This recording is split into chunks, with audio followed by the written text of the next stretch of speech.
Good morning and welcome to another First Take. Max Kellerman, how we doing? Molly, how are you? I'm fantastic. And Stephen A. joining us from the West Coast. How we doing, my friend? What's going on, y'all? How you doing? What's going on, Stephen A? You ready to do this? I can't believe how ready I am to do this, considering the fact that I'm operating on only 2 hours sleep. But I guess I'm excited. So let's go. We can't tell. But yes, a lot to discuss coming up on the show. Donald Trump's comments on locker room talk is getting buzz around the sports world. Don't miss our discussion on locker room culture and that a little bit later in the show. But we're starting with Monday Night Football. Bucks rookie kicker Roberto Aguayo redeemed himself after missing 2 field goals early in last night's game, kicking a game winner as time expired as the Bucks defeated the Cam Newton-less Panthers 17-14. Newton was sidelined after suffering a concussion in Week 4. So now a year removed from a Super Bowl appearance, and the Panthers are 1-4, their worst start since 2012, putting them last in the NFC South. The Panthers faced the division foe Saints in the Superdome on Sunday. Max, want to start with you. Yep. Can Cam save this season for Carolina? No, I don't think he can.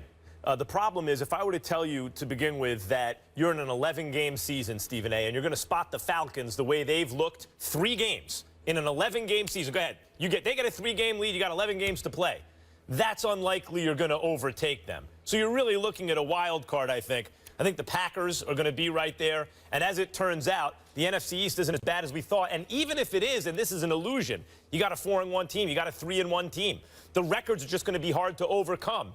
Furthermore, Cam missed this week because of a concussion protocol. That's not something that just goes away. That's something that's going to be there all season.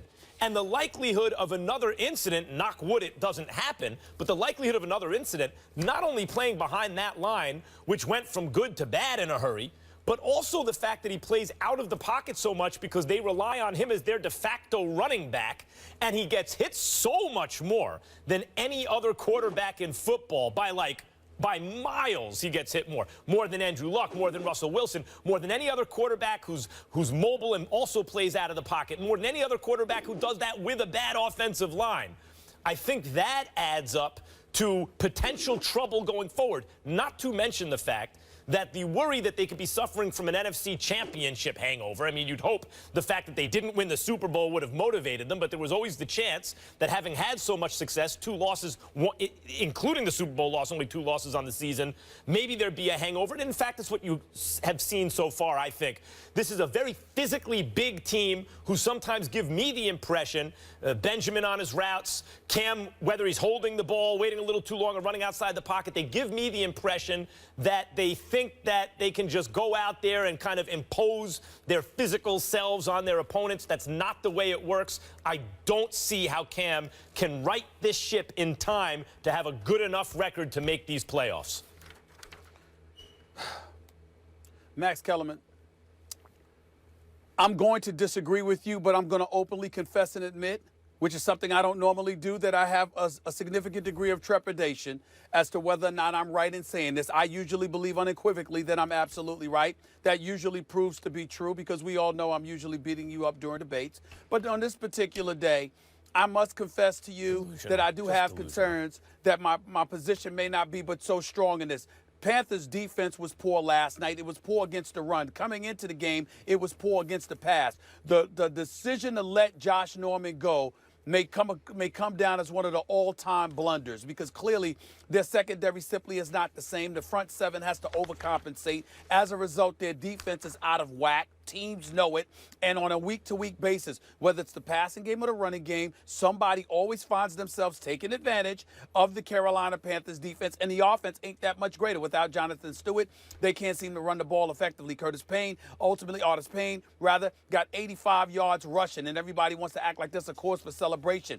These guys are simply not in sync. There were 4 turnovers. 3 was by a backup quarterback and Derek Anderson. That's why he's a backup, because we all know he's had that in him, because he had that in him in his career long before Cam Newton ever arrived. And, of course, Cam Newton wasn't playing last night because he's a bit concussed. So we take all of those things into consideration, and it's clear that there's a lot of situations that you could look at the Carolina Panthers and say, you know what, they're in a world of trouble. But what I would say to you is this. They still have New Orleans on their schedule twice. They still got another date against Atlanta at least one time.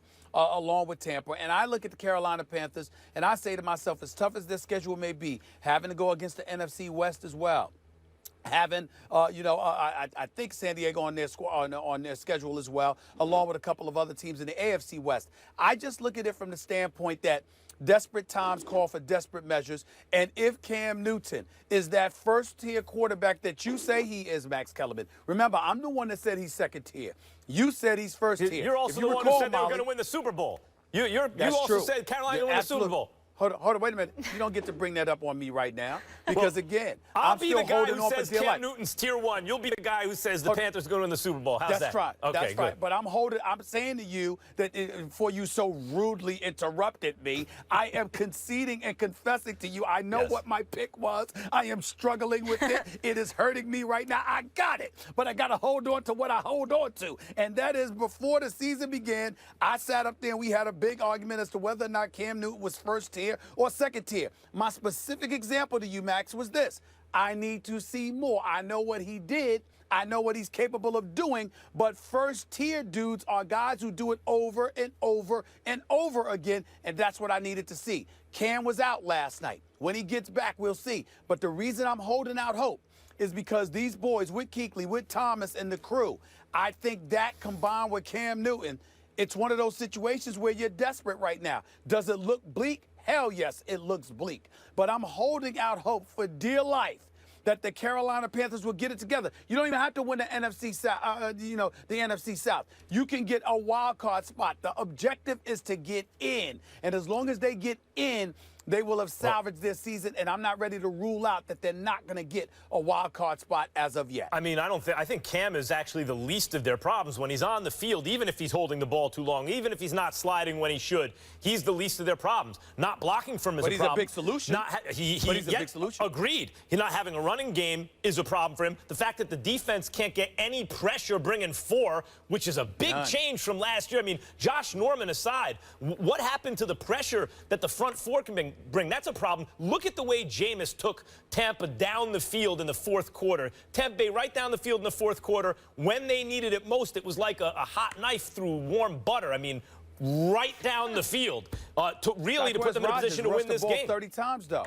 He rushed the ball 30 times, and Tampa Bay, despite knowing that Carolina's secondary was suspect, still ran the ball 37 times and only threw it 30. Everybody was saying coming into the game, everybody should throw the football more because you know that guys are going to get rid of the football quicker. And more importantly, when your secondary is suspect, I mean, you replace Josh Norman, one of the guys you replace him with, you already cut. He's not even on a roster anymore. And then when you take that into consideration and the fact that teams don't have to worry about the secondary the way they used to, they can get rid of the ball quicker, which is why you're not getting the pressure that you alluded to from the front 7. You mentioned, by the way, the schedule, and they have no kind of killer schedule. I agree with that. And at first, when I was thinking about this, I thought, you know what, given that schedule, maybe they could. They're not going to overtake the Falcons, but maybe they can win a wild card. But you start to think about it like Arizona is the same kind of team as Carolina in the sense that people thought they were going to do something this year, and so far they've come short. They're just as desperate as Carolina. And so you get Arizona at home, but still, you're playing a desperate team, and every game in the rest of your schedules must win. The Rams are better than people thought they were going to be, and you got to go on the road to play them. Kansas City is Kansas City. Oakland is either they're ready or they're like one step away from being ready, but they have a high-flying offense. You have to go to Seattle. That's a very tough game for anybody, especially this Panthers team right now. So even the schedule, and this is what happens when you're just not that good. You know, if you could think of someone as a Super Bowl contender, you look at this schedule, you go, it's pretty good. You think of them as a team that's struggling, all of a sudden the schedule starts to look a lot harder. You can't afford 4 more losses on the season, and I can see 4 losses here very easily. Well, I'm saying you could see 4 losses there very easily, but just like we didn't see 15-1 coming, we may not see a comeback coming. Don't get me wrong. Like I said, this is one of those rare moments in your history with First Take where you actually have a very poignant argument that is not penetrable at this particular moment in time. You're gonna have to... I'll concede that. It's a rare moment. Enjoy the moment. This is a special moment Stephen for you, A., I know you're going on 2 hours sleep. I know you're going on 2 hours sleep. Did you forget what rare means? Do you know that rare, it means little seldom, hilarious. it means it doesn't happen a lot. Are you sure you know what that means? Well, listen, last week, I personally brought a dictionary and thesaurus for when I'm sitting across from you, but at the same time, I don't think I need it for the word rare. Gotcha. I think we're fine in that category. I wasn't but sure I the will way. say to you, again, today, you got it, because I can't, your argument is strong, and the Carolina Panthers haven't given me much ammunition, but I'm holding out hope that 6 playoff spots. You got the Falcons, you got the Cowboys, you got Green Bay, you got Seattle. I mean, come on, you got Minnesota, of course. That 6th spot is what we're talking about right now. That's how I'm looking at it. Listen, Stephen A., if it makes you feel any better, I picked the Cardinals to go to the Super Bowl. So what does that say?